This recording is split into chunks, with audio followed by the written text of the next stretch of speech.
गरीब नवाज अलैहि रहमत व रिदवान फरमाते हैं, तीन चीजें अगर इंसान अपनी जिंदगी में पैदा कर ले तो अल्लाह ताला उसको अपना महबूब बना लेता है।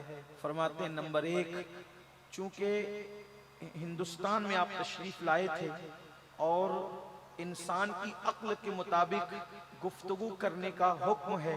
हिंदुस्तान में तीन चीजों को मजहबी एतबार से बड़ी अहमियत थी। हिंदुस्तान में चाहे वो जिन तीन चीजों को अहमियत थी, आपने उन तीन चीजों की मिसाल दे करके लोगों के दिमाग में बात बिठाई। फरमाते हैं इंसान के अंदर सखावत हो तो दरिया जैसी सखावत इंसान के अंदर हो। आपने देखा होगा दरिया से मुराद यहाँ नदी है जिसको हम अपनी जबान में दरिया कहते हैं, और एक है समंदर और एक है दरिया। फरमाते हैं दरिया जैसी सखावत, दरिया हमेशा बहता रहता है, तो फरमाते हैं दरिया जैसी सखावत हो। आप गौर करें, हमेशा समुंदर के अंदर आप देखेंगे मौजें उठती है, लेकिन दरिया में कभी मौज नहीं होती। हालांकि समंदर का पानी दरिया से ज्यादा होता है, लेकिन उसके बावजूद भी दरिया में सुकून है और समुंदर के अंदर बेचैनी और इस्तिराब है। कभी आप समुंदर के किनारे खड़े हो तो आपको पता चलेगा, ऐसा लगता है जैसे कोई बेकरार अपना सर उठाकर बेचैनी में पटक रहा है। कभी आप समुंदर के किनारे जाएंगे तो आपको पता चलेगा, ऐसा लगता है कोई बेकरार है और बेचैन है और वो अपना सर पटक रहा है बेचैनी के अंदर। हालांकि दरिया से ज्यादा खजाने समंदर के अंदर मौजूद है। आप किसी साहिबे नजर से और तखय्युलात की दुनिया में किसी फलसफी से पूछे कि ये बेचैन क्यों है और दरिया पुरसुकून क्यों है, तो आपको पता चलेगा समंदर हमेशा पानी लेता है दरियाओं से, समंदर पानी कभी किसी को देता नहीं है, इसलिए वहां बेचैनी है। और दरिया दे रहा है इसलिए उसके अंदर सुकून है। अगर सुकून की जिंदगी चाहते हो तो अपने अंदर सखावत दरिया जैसी पैदा करो। और मेरे आका अलैहिस्सलाम फरमाते हैं कि सखी अल्लाह से करीब है, सखी जन्नत से करीब है, सखी लोगों से करीब है, और बखील जो है अल्लाह अकबर अल्लाह की रहमतों से दूर है, जहन्नम के करीब है और वो लोगों से दूर है। तो सखावत दरिया जैसी हो। और नंबर दो फरमाते हैं शफकत सूरज जैसी। सूरज जब निकलता है तो ना गरीब देखता है, ना अमीर देखता है, ना काला देखता है, ना गोरा देखता है, ना अरबी देखता है, ना अजमी देखता है, बल्कि सूरज जब निकलता है तो वो यकसां सबके घरों को मुनव्वर करता है, सबके घरों में उसकी रोशनी जाती है। तो फरमाते हैं शफकत जो है वो सूरज जैसी होनी चाहिए। और फरमाते हैं तीसरी चीज आजिजी और इनकिसारी जमीन जैसी होनी चाहिए, धरती जैसी होनी चाहिए। आप जमीन को देखें कितनी आजिजी है उसके अंदर, कितनी इनकिसारी है उसके अंदर, कि जमीन पर आप खोदें, जमीन पर आप मकान बनाएं, जमीन पर पेशाब करें, जमीन पर पाखाना करें, कुछ भी जमीन पर करें, लेकिन जमीन कभी एतराज नहीं करती, जमीन कभी जो है वो एहतजाज नहीं करती, जमीन कुछ पूछती नहीं, सवाल नहीं करती पलट करके, बल्कि उसका सीना खोद लीजिए और बहुत खोद करके घर का पहिया डाल दीजिए, घर की बुनियाद डाल दीजिए, पेशाब कीजिए, पखाना कीजिए, दंदना कर चलिए, धीरे चलिए, जोर चलिए और कुछ भी कीजिए, कोई एतराज नहीं करती।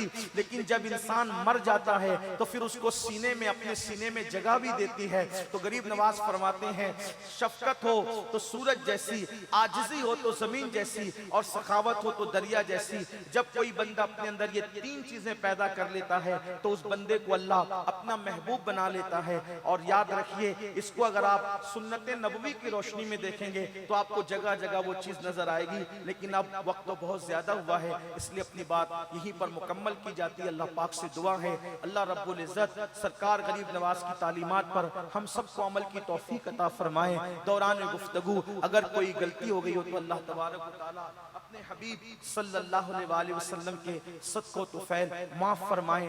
आप हजरात दूर नजदीक से जहां कहीं से भी तशरीफ लाए हैं, मेरी गुजारिश है कि गरीब नवाज के मिशन की तहरीकें हिंदुस्तान में बेशुमार जारी व सारी हैं, इदारे भी चल रहे हैं, लेकिन उन्हीं गरीब नवाज के मिशन की तहरीकों में एक तहरीक सुन्नी दावत इस्लामी भी है, जो सवाद आजम अहले सुन्नत व जमात की आलमगीर तहरीक है। इस तहरीक का मकसद सिर्फ एक मकसद है कि लोगों को रसूलुल्लाह सल्लल्लाहु अलैहि वसल्लम के करीब किया जाए, हुजूर की मोहब्बत लोगों के दिल में पैदा की जाए, इस कौम को अल्लाह अकबर तीन आइन की तरफ माइल किया जाए। हमारे कायद हमारे अमीर अक्सर फरमाते हैं हमारा मिशन तीन आइन है, एक इश्क है, एक अमल है, एक इल्म है। हमें इन तीन आइन पर मेहनत करना है, लोगों को आशिक़े रसूल बनाकर इल्म की शमा लोगों के हाथ में देकर अमल का जज्बा सादिक पैदा करना है।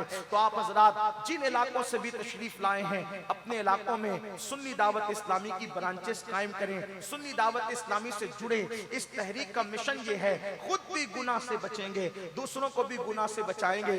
गरीब नवाज न वोट के लिए आए थे न नोट के लिए आए थे, गरीब नवाज जमीन पर कब्जा करने नहीं बल्कि गरीब नवाज जमीरों को जीतने के लिए आए थे। इसलिए कि जब जमीन पे कब्जा होता है फिर कोई आकर के जमीन छीन लेता है, लेकिन जब जमीरों पे और दिलों पे कब्जा होता है तो दुनिया की कोई ताकत उस दिल के कब्जे को खत्म नहीं कर सकती। गरीब नवाज फातह जमीन और फातह ममालिक का नाम नहीं बल्कि गरीब नवाज फातह कुलूब व अज़हान का नाम है।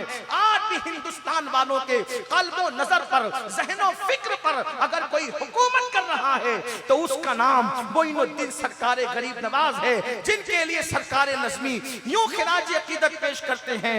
ख्वाजा जी दिल में मेरे क्या गुल खिलाया आपने, ख्वाजा जी दिल में मेरे। आपने ये नहीं कहा जमीन पे गुल खिलाया बल्कि कहते दिल में मेरे गुल खिलाया।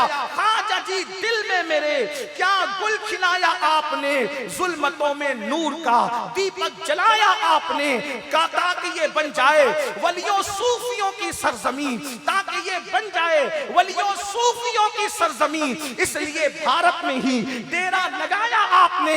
था ये जो उजड़ा हुआ था ये जो उजड़ा हुआ सा शहर रेगिस्तान का, था वो जो उजड़ा हुआ सा शहर रेगिस्तान का, उसको अजमेरे मुकद्दस कहलवाया आपने, उसको अजमेरे मुकद्दस कहलवाया आपने। और फैज़ ख्वाजा से चला है आज नज़मी का कलम, फैज़ ख्वाजा से चला है आज नज़मी का कलम, उसको कुछ लिखने के भी काबिल बनाया आपने। आइए सरकार गरीब नवाज से भीख मांगे कि वो जो मिशन के लिए हिंदुस्तान तशरीफ लाए थे अल्लाह हम सबको सच्चे दिल से उसी मिशन का सच्चा दाई बना दे।